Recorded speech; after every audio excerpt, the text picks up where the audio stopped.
청취자 여러분 안녕하십니까? 교육진담 수요독서에서 열심히 뛰는 책배달부 곰선생입니다.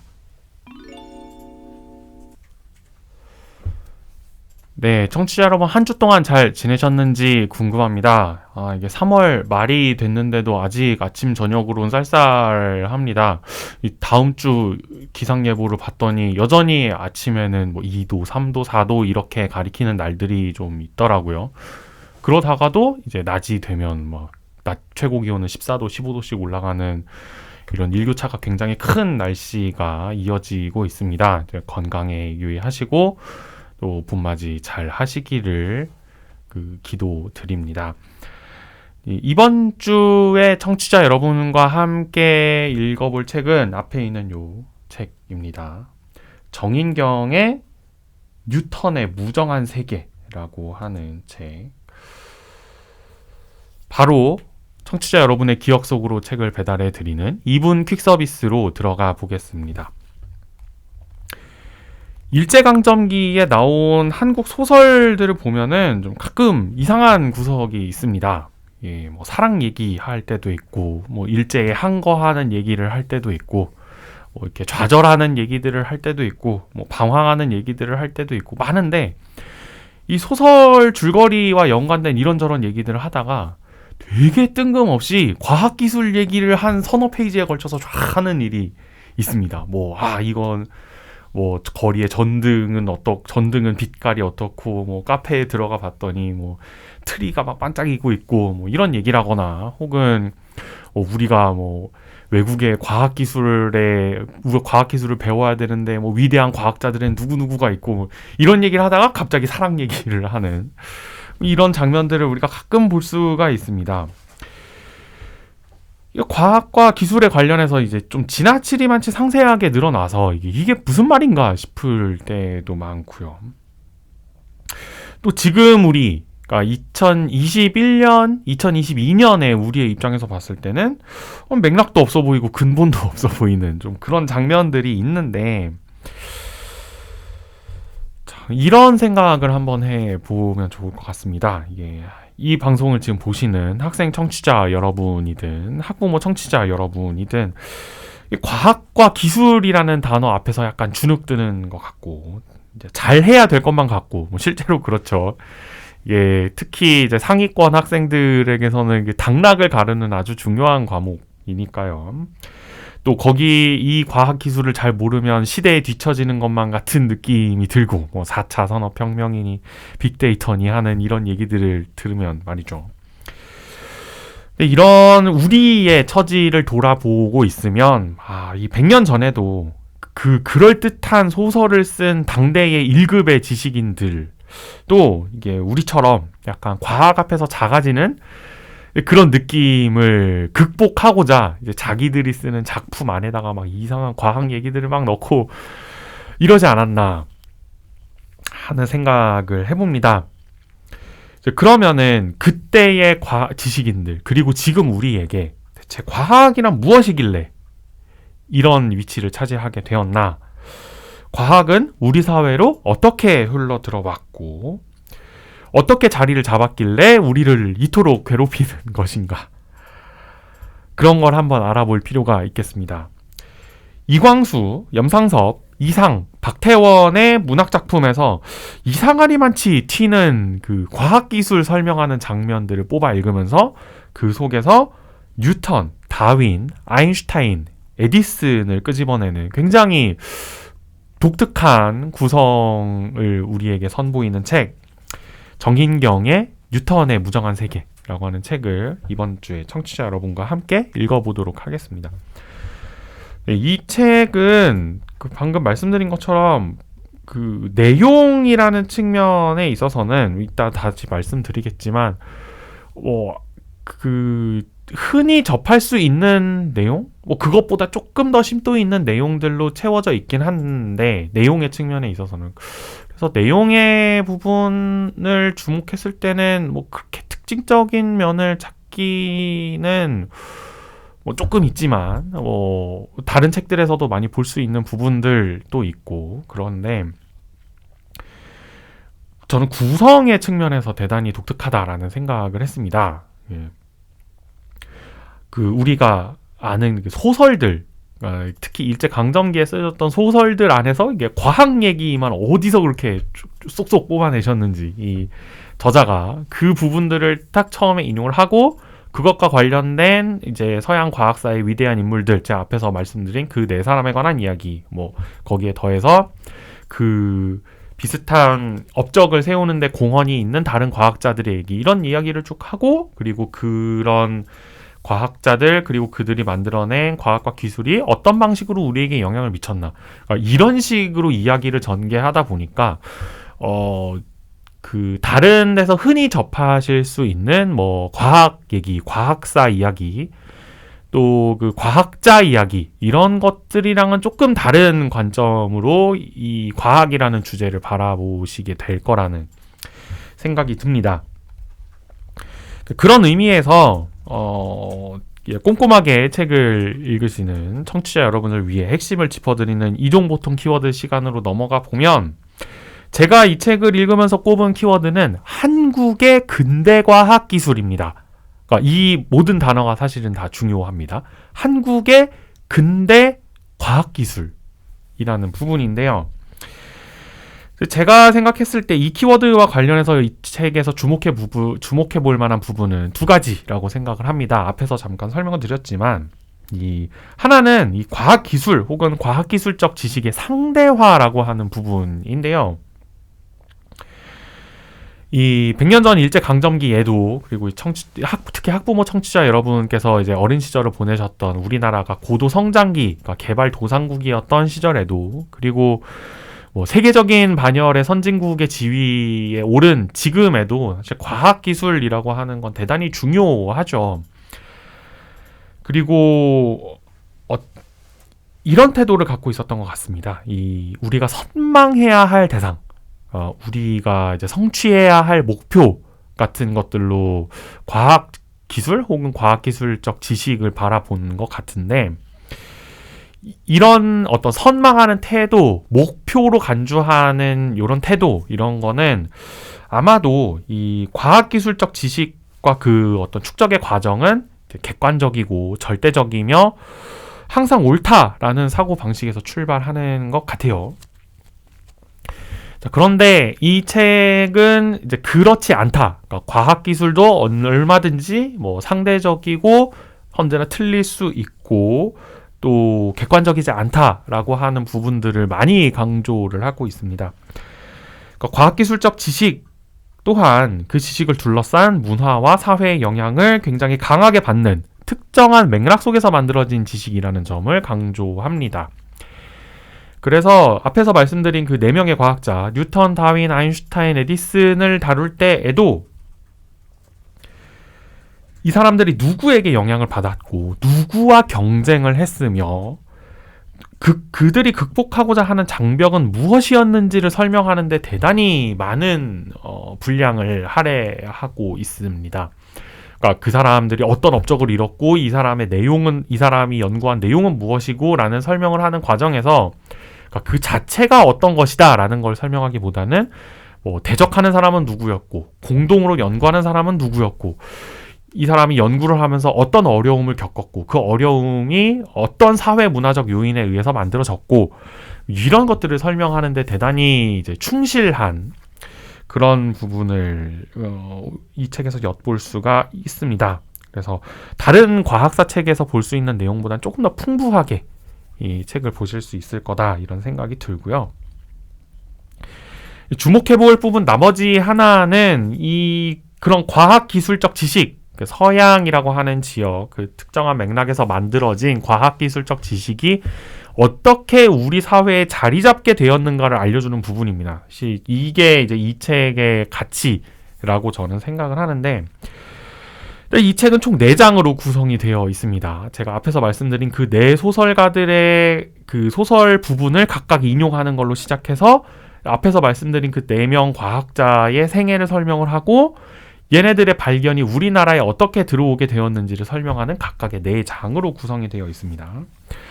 그래서 이 각 장을 시작하는 소설을 좀 말씀드리면, 이광수의 무정, 유명하죠. 염상섭의 표본실의 청개구리, 이것도 역시 유명하죠. 이상의 날개, 박태원의 소설가 구보씨의 일일, 이거 이제 우리 교육진담을 들으시는 청취자 여러분이시라면 모를 수가 없는 한국 근대 문학의 고전들입니다.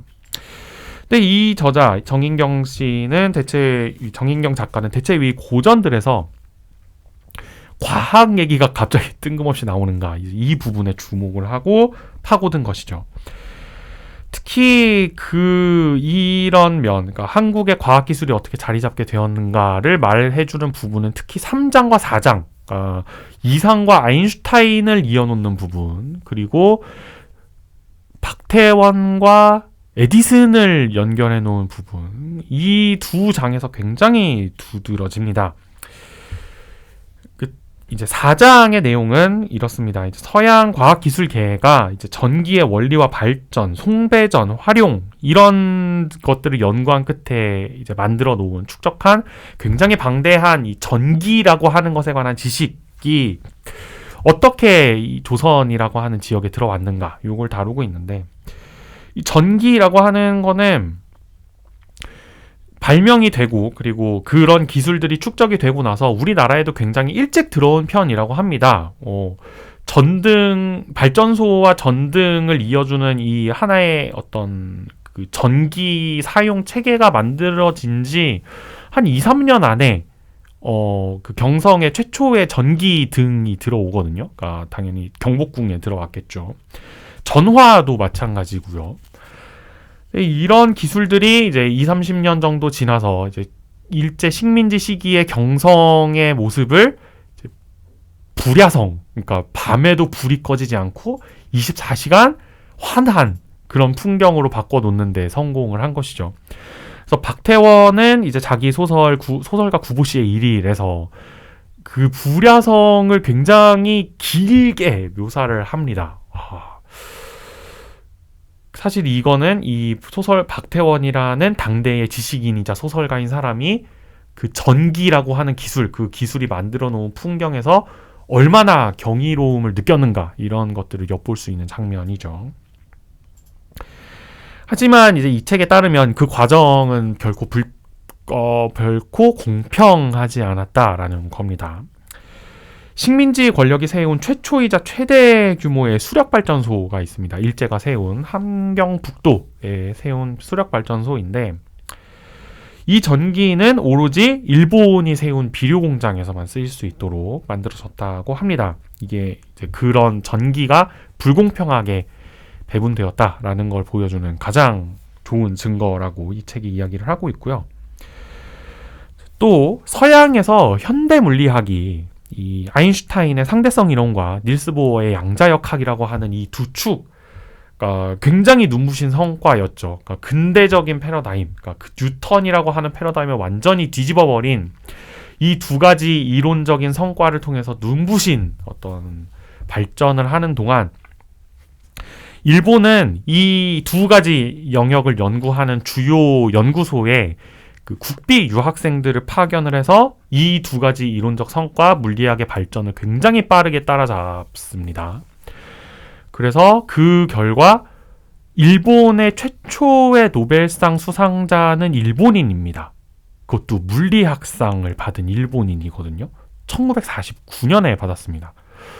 1949년이면 뭐 일본이 패망하고 난 지 뭐 4년 정도밖에 안 지난 그런 시기이고, 그러니까 일본의 개항, 1850년대 개항까지 따지면 불과 100년이 채 지나지 않은 시기 동안 서양이 이뤄놓은 뭐 한 400년, 500년 정도의 과학계 성과를 거의 다 따라잡은 거라고 볼 수 있죠. 자, 반면에 이 식민지 조선에서는 그러면은 과학기술이 얼마나 발전을 했고 이게 도입이 되었느냐, 정말 형편없었다라는 게 이 저자의 평가입니다. 일단 과학기술 관련 그 고등교육기관, 그러니까 대학 이상의 고등교육기관을 거의 찾아볼 수가 없었고요.